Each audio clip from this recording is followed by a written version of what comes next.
भारतीय संस्कृति में क्षेत्रीय पूजाओं का भी महत्व है।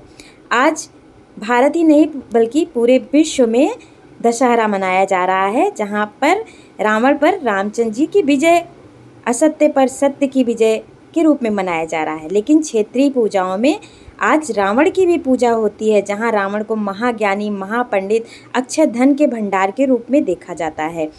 बच्चों का मन पढ़ाई में नहीं लगता है, यदि आपके पास धन की कमी है, आप कागज़ पेंसिल से पे काम करते हैं या जो भी प्रतीक के रूप में, तो यहाँ पर रखकर उनकी पूजा की जाती है। आइए आगे विस्तार से देखते हैं। साथ ही जब रावण का धड़ कटा तो उन्होंने लक्ष्मण को क्या ज्ञान दिया, इसे भी देखते हैं। रावण संहिता से लेके अनेक धर्म ग्रंथों की रचना के साथ महान ज्ञानी, महान पंडित, भगवान शिव के महान उपासक रावण की आज पूजा हो रही है।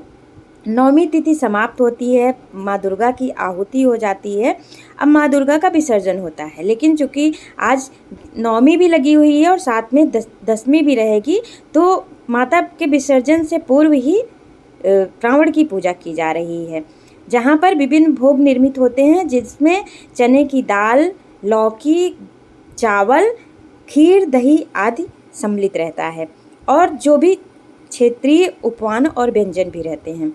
चावल के आटे और हल्दी, गंगाजल मिलाकर इनकी आकृति बनाई जाती है और साथ ही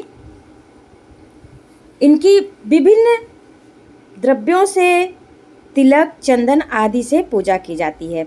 जो माँ की जई उगी रहती है 9 दिन तक, उसे भी प्रयोग किया जाता है। तिलक आदि करने के बाद उसे भी इनके पास चढ़ाया जाता है।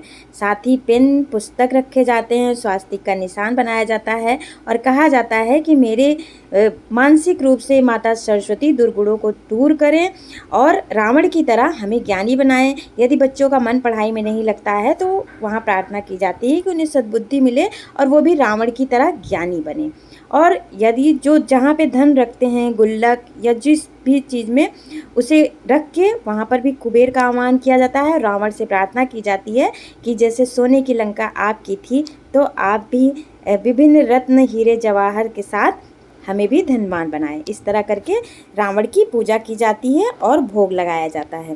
कहते हैं कि 31 बाण रामचंद्र जी ने मारे थे जब रावण की मृत्यु हुई थी, लेकिन सिर कटते ही रावण तुरंत खत्म नहीं हुए थे।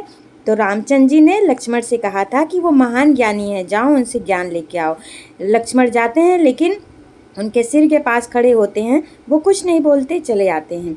फिर वो कहते हैं रावण ने तो मुझे कोई ज्ञान नहीं दिया। तो रामचंद्र जी कहते हैं आप कहाँ पे खड़े थे? तो वो कहते हैं मैं उनके सिर के पास खड़ा था। तो रामचंद्र जी कहते हैं महान ज्ञानी के पास ज्ञान लेने जाओ तो सिर नहीं, पैर के पास खड़े हो। फिर वो पैर के पास खड़े होते हैं और फिर उनसे प्रार्थना करते हैं कि कुछ ज्ञान हमें दें।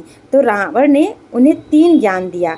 उन्होंने कहा कि पहली बात, शुभ काम करने में कभी देरी नहीं करनी चाहिए।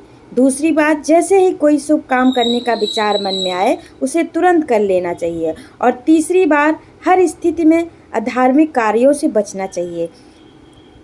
अर्थात ये सीख लीजिए कि सही काम कीजिए और धर्म से जुड़े रहिए, जीत निश्चित है।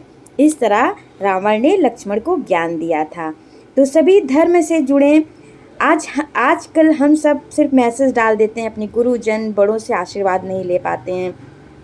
5 ज्ञानेंद्रियों का प्रयोग करके हमें चरण स्पर्श करते हुए या बात करके, दूर हैं तो, या वीडियो कॉल करके देखिए, उन्हें प्रणाम करिए और अपने गुरुजन, बड़ों से आशीर्वाद लीजिए, तभी ये कार्य और उनका शुभ आशीर्वाद प्राप्त होगा। वीडियो अच्छा लगा हो तो जुड़िए।